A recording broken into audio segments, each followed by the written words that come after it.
To it.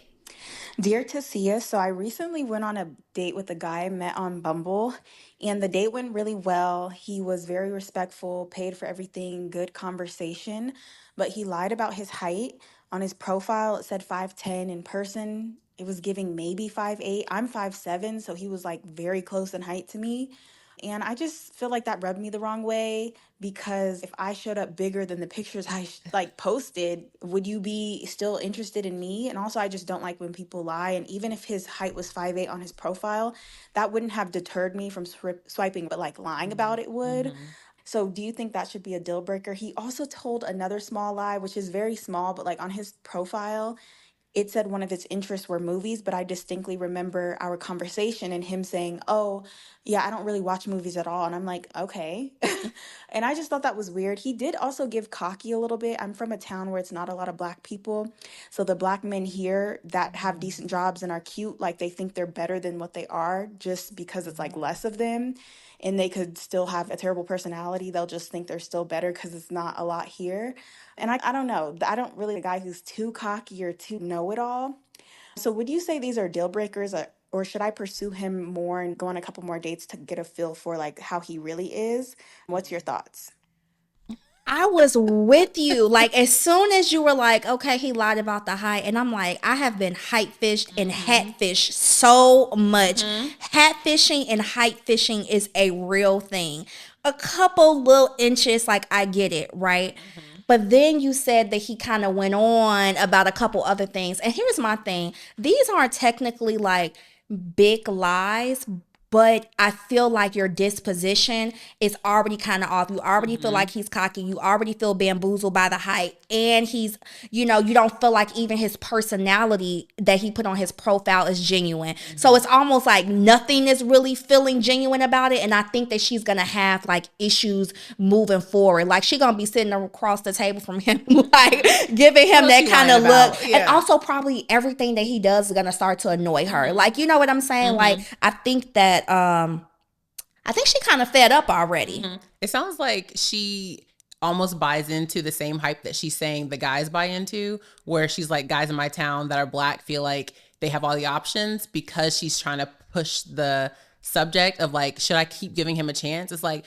either you buy into that or you don't. Like, if Right. this man is lying Very to good you point. and Yeah. you're not really saying that the date was amazing Yeah. otherwise, right? You're like, the Mhm. date was just okay. So to me, I'm kind of like, if you already have a little bit of red flags that he's not honest, I feel like you could give on the height just a little bit. You know what I'm saying? Because I feel like that's a very Yeah. common thing for guys not to be truthful about, not to say that it's an excuse, but I feel like she's kind of making excuses to see if she wants to continue the connection instead of just letting it go. Do you think that her comment about like these guys, it's not that many black men, so they usually think that she's like nitpicking I mean, I or feel like hyper yes. vigilant of like the smallest little things because she already has the perception Mm-hmm. that they usually think that they're all that. So now she's like, I want to That it. Yeah. like even the playing Mm-hmm. field and like make sure that this person is kind of really genuine. Some of it to me is like a little nitpicky because even like the movie thing, Mm-hmm. people build a profile and they'll put all Put time. the I like comment things. running, walks Yes. in the Yes. park. Yeah. I like to Mm-hmm. read the Bible, and none of Mm-hmm. this stuff is actually, Yeah. really a testament. So I do think that like well, he said he didn't like movies. It's kind of like now you kind of digging a little bit, and Mm-hmm. which to me says that you still blown by the hype Yes, thing. yeah. So just To let me, it yeah. If you're go. and it's also like sometimes women will say, "I would have been okay if he would have just been honest about the height," but it's like, would you? Right? Like, would you have still swiped right or whatever on him if he said that he was really 5'8", and given him a chance? And so, like you said, if that's already a hang up for you, that either the height in actuality is a hang up for you or the fact that he lied or was disingenuous about the height is a hang up for you, then to me I'm kind of like, if the connection during the date didn't overcome that, then it's just going to continue to be a Yeah. problem for you. So Yeah. Yeah. I think she's a little just suspicious of hmm everything, and that's gonna just like be a thing. So do you think she should give him a couple more dates? um for me, I feel like the purpose of a first date is to really feel a vibe to see if you want to go out on a second date. And so if you don't leave the first date thinking, I want to see this person again, then it's probably a no, right? Unless there's some level of conversation or communication in between the two that kind of changes it around. And I think that usually your first instinct is the right instinct. So I would say no.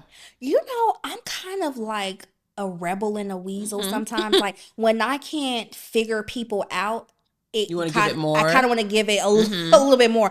And I want to feel like settled on my decision. And I feel like if she like walked away now, she may still be wondering about it. And like, not sure if she messed up. So, right. And not sure if like, oh, maybe he just seemed like that at first, or he was a little nervous. So then now let's give him a second date. I feel like if she walked away from it, and not that it was good, she gonna be thinking about him when she get married one day, but she probably still will have I don't feel like she would be settled in it if she walked away from it. I feel like she got a couple of theories that she's trying to prove true. Look, I feel like there's probably no negative downside in having one more date, right? So to me, I'm kind of like, if that's gonna give you the peace of mind to know, you know what, my first instinct was right, and the second date didn't really make it any better, then you could probably lean that way.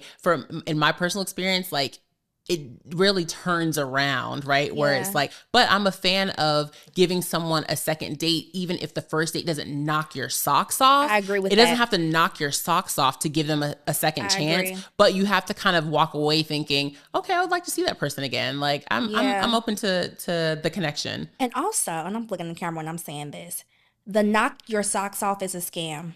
I'm telling you. Them sparks, them sparks and that chemistry and knocking your socks off is a scam. And I think I talked about this in past episodes that I want to be a slow burn girl. And I feel like, you kind of, I don't want to be like whisked away and just feeling like Cinderella or this like crazy love story. I think that like that is your nervous system isn't really regulated. And I've really grown up, okay? Because I used to be a love bomb girl, and I really have grown up. So I think we're voting to give him a second date. One more chance. But she also said that she was like, so should I just pursue him? No. We're not pursuing. We didn't say that. Let that man call you for the second date. And I think the second date, you should know. If you not like, oh, wow, I had the wrong perception, or he's really kind of fun, or maybe I judged a book by its cover, then no third date. What is she missing question-wise? What could she ask to help suss out like whether or not it's a good fit on this second date? So if you're going to tell her like, okay, you're going to do the second date, this is one question I want to make sure you get across, or one thing that I want you to learn from the second date. I think because she already has suspicion that he is like some like cocky nigga who think he all that. I think she needs to ask more like in-depth questions like, what's a perfect day look like for you? I think you'll know more about his life, the things that he values and things like that. I saw this on Instagram, a reel. This guy said, ask a man to describe a good woman and watch him describe a maid. Ask him what he think a good woman is, girl. Okay? No, seriously. Ask a man to describe a good woman and watch him describe a maid. Ask him, what do you think a good woman is? I also like to ask, tell me about a person that you really care about that's not a family member. That'll give you some insight too. And then you're going to follow up and ask them like, well, why do you care about this person so much? If they're talking about what that person gave to them and what that person does for them, that'll tell you some things too. So we need to get more like character, character questions, and more like, and not in the where do you see yourself in 5 years type of thing, but I kind of want to know more about like where does he see his life going and what kind of values does he have, particularly in like women, the household, what he should be doing, his role as a man, okay? Because XY chromosome does not make you a leader, right? Okay, what is it that he values? And I think if she asks some of those questions, she'll start to see a little bit more if he like leans on cocky, or if he actually is just like, maybe he's just like a little weird and nerdy a little bit, So yeah, I always say, how do you feel? Like, how does being in that person's presence make you feel about yourself? Oh yeah, like, do you feel comfortable? Like, did you not feel comfortable just kind of calling him out a little bit on you know what I'm saying? Like, oh, okay, I thought we was 5'10", we 5'8". It's cool. Yeah, You know what I'm saying? yeah. Or, but oh, I thought you liked movies. Like, what, you really don't like movies. So it's also, I know that the first dates we're kind of sussing each other out, but how comfortable do you feel being your authentic self and asking the questions that kind of come to mind? Like, these questions may have been answered easily, if she felt comfortable enough to just bring them up during the date. Yeah. And lastly, I would just say, just to like relax a little bit more and like don't be like an FBI agent, like just like, scanning the room trying to look for his next lie. I think you should just like relax a little bit so that you can get a little bit more, a little bit more insight for him. Let him do the talking. Anywho, that was good. That was good. That was good. Are we on to our second question? Second voicemail, Dre? Okay. Yep. I'm excited. Second, Instagram over intimacy. Ugh. Okay, perfect.